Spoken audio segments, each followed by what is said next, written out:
नमस्कार दोस्तों, मैं डॉक्टर उमेश कुमार। ये मैं विश्व इतिहास की दूसरी सीरीज चालू की है, जिसके अंदर मैं शब्दावली ले रहा हूँ और उसके अंदर मैं टीटी भी ले रहा हूँ। ठीक है, ये शॉर्ट नोट्स के अंदर सवाल बनते हैं। ठीक है, फर्स्ट ऑफ ऑल पहले मैंने संधि की बात की है। संधि में मेरी अंकियास स्केलिसी की संधि ये हुई थी 1833 में। टर्की का सुल्तान था महमूद द्वितीय और रूस के मध्य। ठीक है, कौन सी? अंकियास स्केलिसी। फिर उसके बाद नानकिंग की संधि ये हुई थी 1842 में। यह नानकिंग की संधि प्रथम अफीम युद्ध जब हुआ था 1839 से लेकर 1842 में। उसके बाद में चीन और इंग्लैंड के बीच में चीन हारने के बाद में ये संधि करता है, इसका नाम है नानकिंग की संधि। उसके बाद है कनागावा की संधि, ये 1854 में। इसके अंदर साम्राज्यवादी नीति के तहत यूएस का कैमोडोर पेरी पहुंचता है किस पे? जापान पे।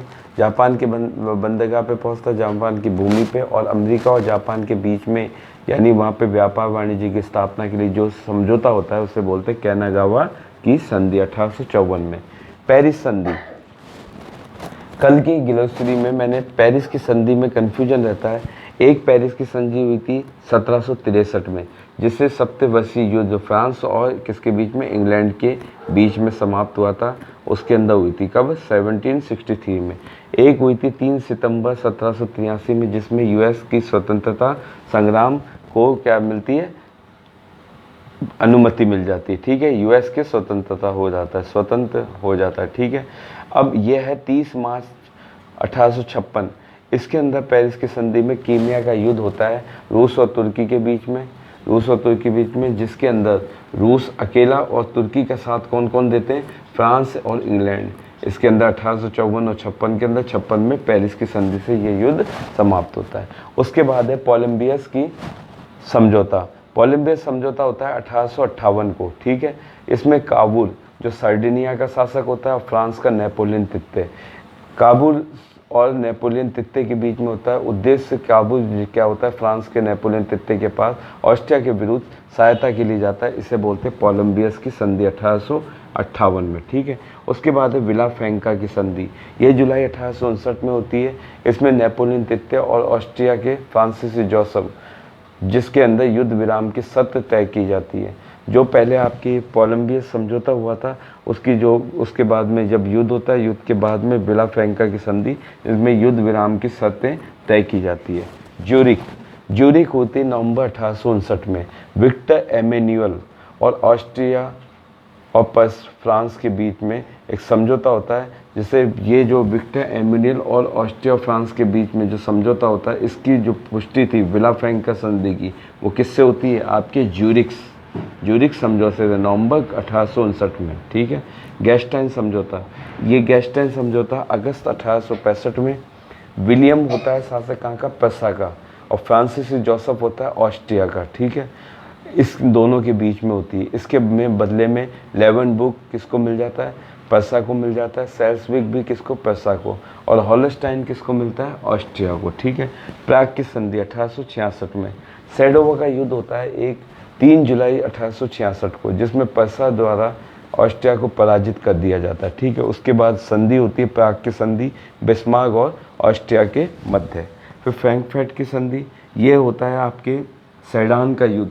सेडान का पहले सेडोवा का था, जिसमें प्राग की संधि होती है। सेडान के युद्ध में फ्रैंकफर्ट की संधि होती है। ठीक है, 1870 में फ्रांस की हार के बाद प्रसा और फ्रांस के बीच में फ्रांस को हराने के रूप में अल्सास और लॉरेन प्रदेश किसको देने पड़ते हैं? जर्मनी को। ठीक है, और ये संधि बाद में आपको यूरोप का रिसने वाला फोड़ा के नाम से भी जानी जाती है। ठीक, ये आपकी संधियाँ हैं, ये 10 संधियाँ कल की 10। ठीक है, सीरीज है। ठीक, उसके बाद ये शब्दावली 10। इसमें अर्सिना कांड, ये क्या होता है? मेजनी का शिष्य होता है अर्सिना, जो फ्रांस के सम्राट नेपोलियन तृतीय की हत्या का असफल प्रयास करता है। ठीक है, पार्लमा क्या होती है? स्वेच्छाचारी, फ्रांस के अंदर स्वेच्छाचारी शासकों पर अंकुश लगाने वाली एक संस्था थी। ठीक है, उस समय कितनी थी? 13 पार्लमा पूरे वर्ल्ड के अंदर थी, जिसमें आपकी पार्लमा सबसे मजबूत फ्रांस की थी।